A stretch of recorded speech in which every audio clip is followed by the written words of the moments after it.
Hey guys, how's it going?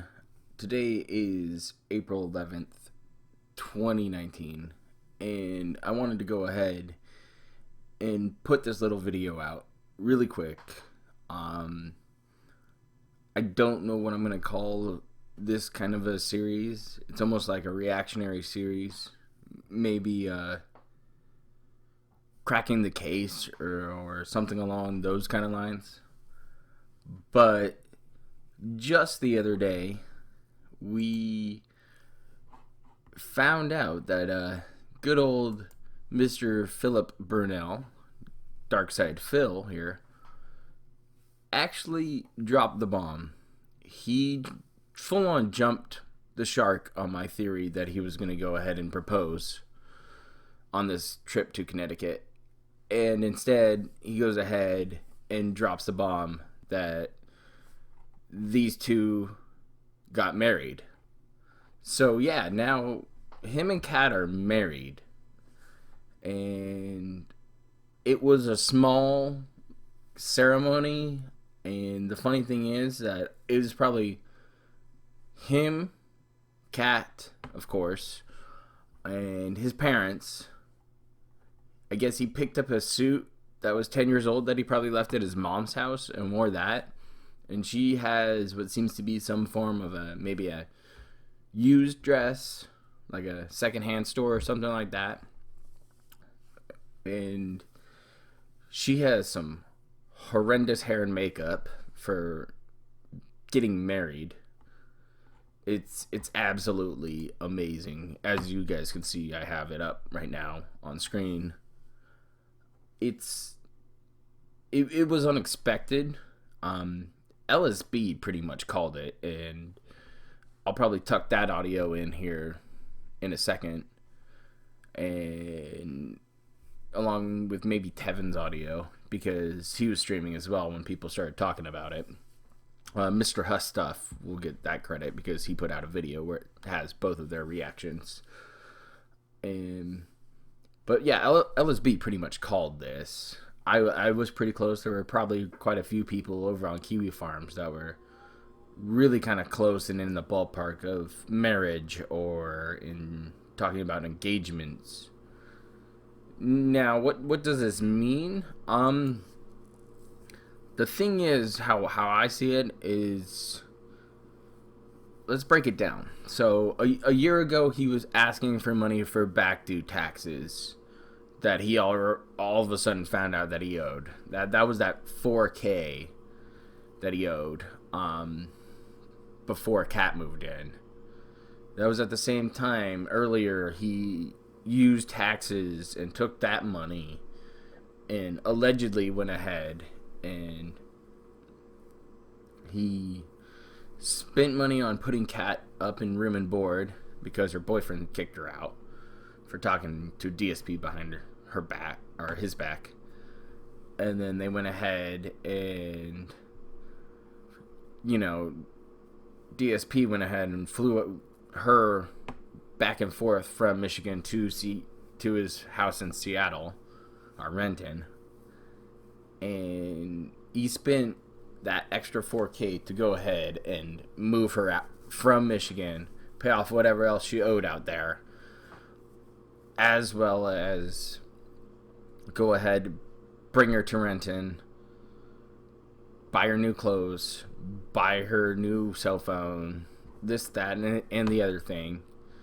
Wait for her to get a job, allegedly. I mean, her hours, according to him, are all over the place. Some days she works 4.5 hours. Others, it's like 14. So, I don't understand what kind of a job would make you work that out of a schedule. So even if she works a job, maybe she's just downstairs in her own area playing, Overwatch or something online, or playing more Assassin's Creed. But yeah, so he used that tax money from 2017 into early 2018 to go ahead and move her in, court her and then move her in. And then he goes over and says, oh no, I'm broke this year too. I'm going to owe the government $20,000, he said, roughly. And that's when the whole Emerald 7 saga showed up, and Emerald 7 dropped, $17,000 worth of gifted subs. So Phil got probably roughly $12,000, if I remember, of that money into his pocket, as well as his various failed marathons that we know about. He was roughly in the ballpark of that $20,000 that he raised. And then on top of that, he took that money, and then he said he paid bills for that. That's what he did. He paid all of his bills, in that half of the money from Emerald 7, or less of it, was left over. And he allegedly goes ahead and claims that, he's going to use that for this tax money that's coming up. So, roughly whatever else he had left over from Emerald 7. And he goes off and does this whole taxes marathon, his birthday event, and all of that. He raises, a couple $1,000, and then he's like, oh, and we're going on the trip. We're doing this. My parents are sick and dying. He even stated on one of his streams that he was not going to marry Kat because their financial situation was so dire that they had no time for a marriage. And it was pretty weird to hear that. And then 10 days later or so, he's marrying her over at his parents' house, because that's the photo right there is his parents' house. They have the same crappy blinds that he had in his condo. But yeah, people on QB Farms kind of mapped it out and showed that it was matched up to a video that he had, a vlog of his parents' house for like the last time when he was leaving Connecticut. And so, LSB found out. It started going around the circles. Kiwi Farms has been talking about it pretty much non-stop for quite some time now, since it dropped. I know it distracted the hell out of me today and yesterday at work. It's really a funny situation, because there's a couple theories out there. The first one that I want to talk about is the whole thing with taxes. So he grabbed that tax money from this year, like I was saying earlier, and he full on lied to his chat, to his fans, because he's taking all of that money from Emerald 7 on to last weekend for his marathon, and he took it and is paying his taxes, allegedly. But, yeah, it's a small rinky-dink kind of wedding, so either he's pocketing quite a chunk of that money, he's in debt, allegedly, probably about, I'm using that word a lot, sorry about that. It's stuck in my head from Letterkenny, if you ever watch that. But yeah, that money is just disappeared, so he pocketed it. He doesn't owe that much money then, and so he's taking whatever else is extra. He could be in deep financial ruin and debt. So what he's probably playing at with this whole taxes and things like that is that he's going to marry Kat, transfer whatever assets he has, be it cash in hand, any kind of property that his parents are going to leave him, things along those lines. He can't do anything with his house that I know of, because he still has loans on that, same with the car. But it's cash in hand, it's whatever he has in a savings account, things along those lines that Kat could take him for, unless if they do like a prenup or something along those lines. I need to look into that a little more before I do an episode of the Pig Roach Files. But he's done that. That's a thought out there. Another one is that maybe it's like a shotgun wedding, and by that I mean that Kat's knocked up, and somehow that happened, and I don't even want to think about that kind of activity in that bedroom. I mean, that poor girl must be, just grinning and bearing stuff, thrusting and snorting. Ugh. But there's that theory that she is actually pregnant, and that she went ahead and dropped the ultimatum, like, I'm going to take you for whatever I can, and I'm going to run you into the ground, or you're stuck with my baby and me. Because he makes, 10 grand a month, roughly. And he has the money, but he's just so bad with it. He makes decent money, but he's just so terrible with it. Buys statues and whatnot, and, garbage that he doesn't need, that he keeps around. Like, oh, I bought a $4,000 PC from a friend. I built it. Oh, now it's a lemon and it lives in his nook. Yeah. Tevin pointed out that it's like a redemption. It's like a relationship redemption run, because it was the day after last year. Last year he was like, oh yeah, I went ahead and asked Leanna to marry me, and we're engaged now. And then the following year and a day later, he's marrying the soulmate at his parents' house. So it's like a big fuck you right into Leanna's face, and he completes the redemption run on relationships. And that's why they went back to Connecticut and to his old haunts and things along those lines. Which one do I side on? It would probably end up being more along the lines of his taxes. Like he might be trying to hide from his taxes and try to file bankruptcy and freak out, and then Kat will take all of his assets and just leave them for, Jim or somebody else. His wedding picture is like a sad smile.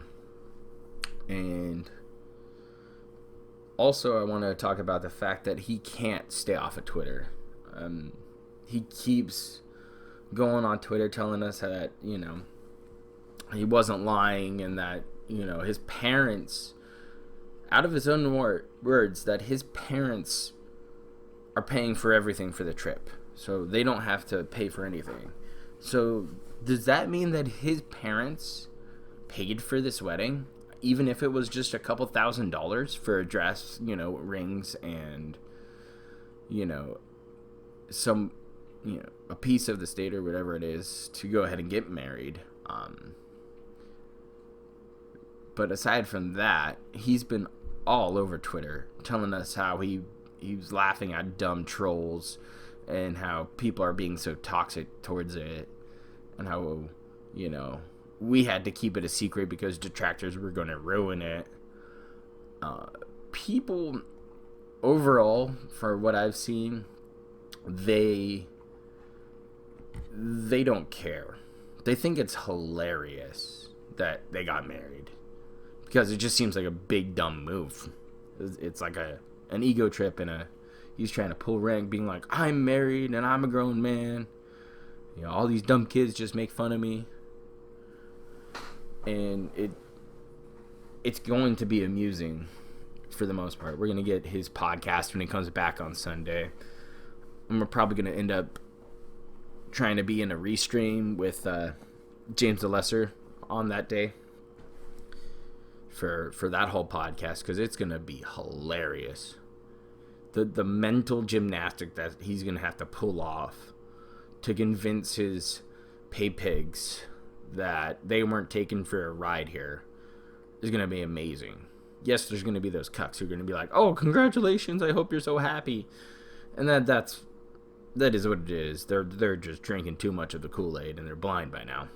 But there's other people who are going to be like, wait, pump the brakes. Like, did all of that tax money we just gave you go to your wedding? And he's like, no, my parents were paid for it all.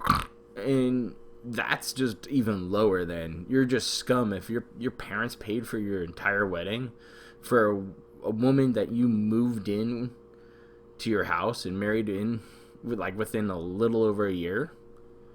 That's absurd. Like, there's no foundation to this marriage at all. It's just based upon lies that he wants to go ahead and, get over on his pay pigs and his detractors, and he wanted to go ahead and try to beat some of us down with this. And to be honest, nobody cares. It's a new Saga now. So let's wrap this up. I hope you enjoyed this little brief, 16-minute rant and discussion, if you will, about this whole, horse and pig getting hitched over in Connecticut scenario. I hope you guys enjoyed this kind of a video. Let me know what you think in the comments below. Give it a like if you really did enjoy it. And go ahead and drop a subscription if you haven't yet. Because we're pretty close to getting about 200 subscriptions here on YouTube. And that's pretty awesome. I didn't think I would even get to 100 at this point. So support those other detractors out there. Check out their content. Follow them on Twitter. You can find my Twitter down in the description below. And I really do hope that you guys are having a good one and enjoying your pretty mellow, for the most part, drama-free week away from dealing with the toxic 37-year-old man sitting on a love-stained couch playing video games. I know I am, and it's been fun. And I hope you guys check in on those restreams and go ahead and, talk it up somewhere. I am doing a new project too, so I can't wait to reveal that one. And hopefully I can do that soon. So, yeah. Be safe out there, guys. And I'll see you next time with that new episode of the Pig Roach Files.